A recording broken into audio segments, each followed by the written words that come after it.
Hello, everyone, and welcome into crushthestreet.com. I got a really special guest on the line with me today.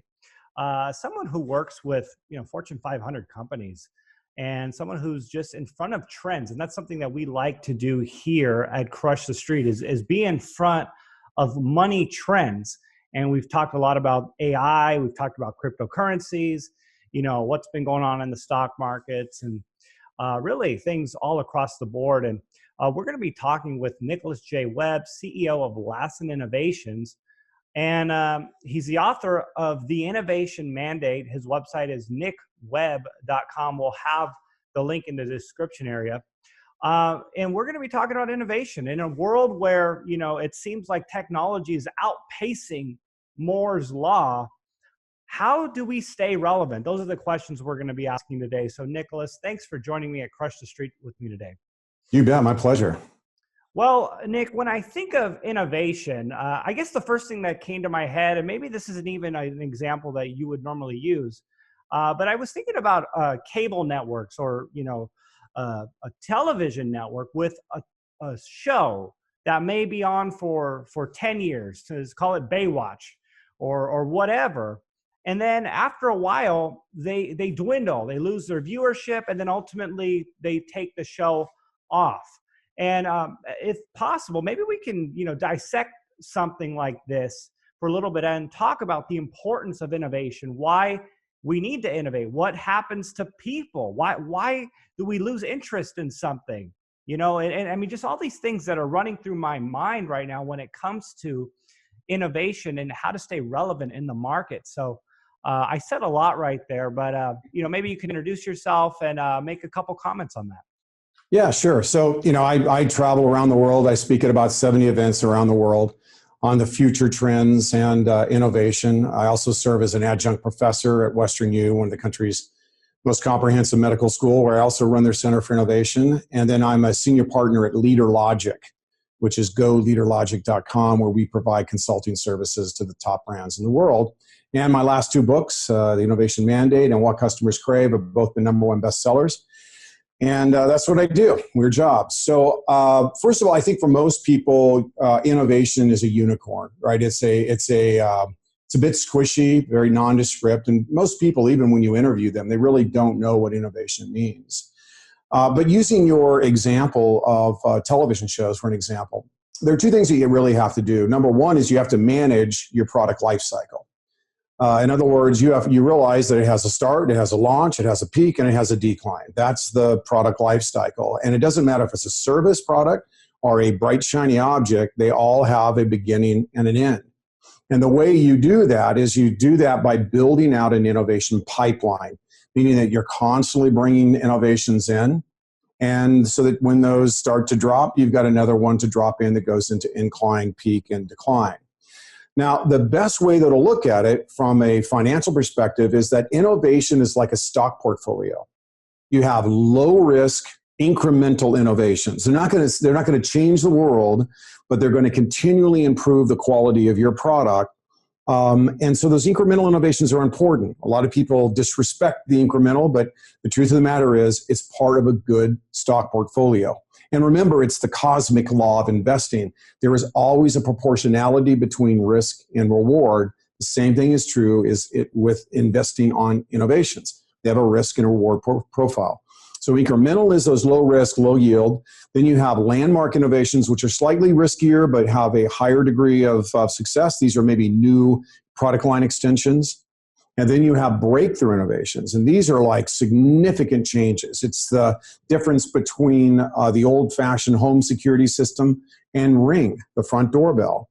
Ring changed a complete industry with a breakthrough innovation. Rather than having an alarm go off after somebody stole everything, they create an interaction between people that approach the lock barrier. And as a result of that, it had an amazing impact on reducing theft and barrier entry. And then, of course, there's disruption. And disruption is where we destroy something and replace it with something different. Uber is a good example of that.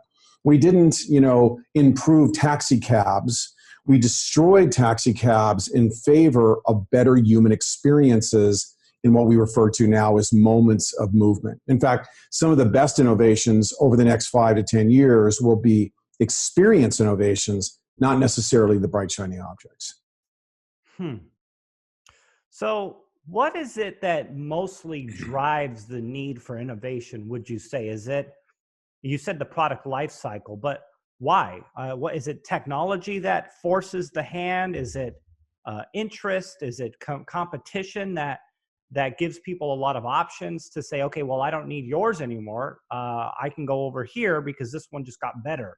I mean, Yeah. what's the dynamic of what is going on behind the scenes for why we have to innovate? Well, we hear the term disruptive and disruptive innovation all the time. And really, the best way to look at disruption is it's the speed and the size of innovation. So, the reason we need to innovate today is that the speed of innovation, companies innovating new stuff, is happening much quicker. And the nature of those innovations are big. They're not incremental, they're breakthrough and disruptive in nature. Now, there are four things that are driving disruption. Number one is hyper consumerization. It doesn't matter what business you're in, your customers are being trained by Amazon and by Apple and by In-N-Out Burger and by Dutch Brothers Coffee and other to expect exquisite experiences across their 5 touch points in their journey. So consumerization or hyper consumerization is a big deal. It's changing everything. The other issue is the area of connection architecture. If things can be connected, they will be connected, and when they're connected, they will deliver greater value. So when you take a look at a lot of the disruptions that are occurring, it's about connecting data to other data sets. It's about connecting your device. I just had a new pool and jacuzzi put in, and of course I run it with my iPhone, right? The cool things all are connected because we can add more value to connected things. The other of the 4 disruptors is emerging technologies like AI. If we can start turning over the burden of looking at disparate data quickly to the black box, we're going to do that. And when we do it, it's going to deliver insane levels of value. We certainly see that in healthcare, and we see it in financial industry. Just about any industry you can think of, their future is all about AI. And then lastly, it's the reinvention of economic models, right? We're changing the way we monetize things. And that, of course, is one of the biggest disruptors. So when we look at those 4 trends, that's the reason why we today need to make innovation an organizational mandate. And that, of course, is the body of work I talk about in my book. It's how to survive. It's how to, but beyond how to survive the disruptors, it's how to develop a system, an operating system within your company that drives sustainable growth and profitability. It turns out there's a system that works with mathematical certainty. It's driving Apple, it's driving every great organization in the world. And it doesn't matter if you're a muffler shop or a multi-billion-dollar international firm, the systems always work. And so, Nicholas, obviously, I mean, softball question, but what are the implications of not innovating? And I think about, my doctors that I go to, the chiropractor, the dentist, the eye doctor, regular doctor for the kids. Well, all of these doctors are using apps now to replace their secretaries. I mean, in a very real world experience, the ones who aren't are spending more money on secretaries while the other ones are outsourcing to AI. Right. I mean, is this just is it a function of the free market that technology is going to require people to innovate, and if they don't, they lose? And in this world, this 21st century, going into 2020 now, things are changing so fast. I mean, Yeah. how difficult is it to innovate in this present day society we live in? Well, of course, that's the problem. People read the Wall Street Journal. They read, Harvard Business Review. They get a packet here and a packet there. The problem is there's all these disparate ideas about innovation. And what you really need to know is what are the things you need to care about and how can you in a practical way apply them. They gave the example of eye doctors, for an example. So why should they care? Well, in the old days, you used to have to pick up the phone and you would call your optometrist and you'd make an appointment. According to the data, on average, it took 2 weeks to get an appointment. And then it was almost always inconvenient. On average, when you went to that appointment, you waited for an hour to see the Royal Highness, right? Then you would go in and it would take you an hour to be refracted inside the practice. And then at the end of that experience, they would usher you over for what I like to call the cashectomy, where they try to shake you down for a $500 pair of Gucci glasses, right? That was the old experience. So why should they care? They should care because of technologies like Opternative. Opternative, you go online, and the time it takes you to beg for an appointment, you've already done an online refraction, and your prescription is on its way. Customers care about friction and value. They have a 99.8% customer satisfaction rating. In the old days, we'd go to orthodontist and they would shake us down for $6,000 for a pair of Invisalign. Today, you can go online and for $2,500, order your braces online and never have to go and sit in a dentist office. So the point that I'm making here is that the winner is going to be the organization that delivers the highest level of conspicuous value. And value is primarily measured by cost and speed. Those are the big drivers of innovation today. And so, I mean, I can give you thousands of, basically audiologists are going to be an app. Radiologists are going to be an app. In many cases, primary care doctors are turning them to apphood. We are leveraging artificial intelligence with organizations like Buoy that are using artificial intelligence to diagnose you automatically through the black box machine. So these are real things that are happening right now. So it doesn't matter, again, if you're a doctor, if you're a muffler shop, or you're a financial service organization, you better make sure that you're eliminating friction, innovating, and delivering conspicuous value. Nick, one of the things you have here is Shark Tank Syndrome. I tend to like that show. So it seems like it's got a negative connotation. I'd like to ask you a little bit what it is, why is it counterproductive strategy for seeking fresh ideas? And, again, the Shark Tank, I love it for the fact that people are being entrepreneurial. I think it's inspiring entrepreneurship in the country. It's great for kids and all these things. The putting yourself on the line to, have this success moment. All these things I really connect with. But what is it that you're talking about? Shark Tank Syndrome. Well, I think that we have to realize that it's entertaining to watch Shark Tank and all, but 2% of the 3,000 patents that are launched into the market every single day fail.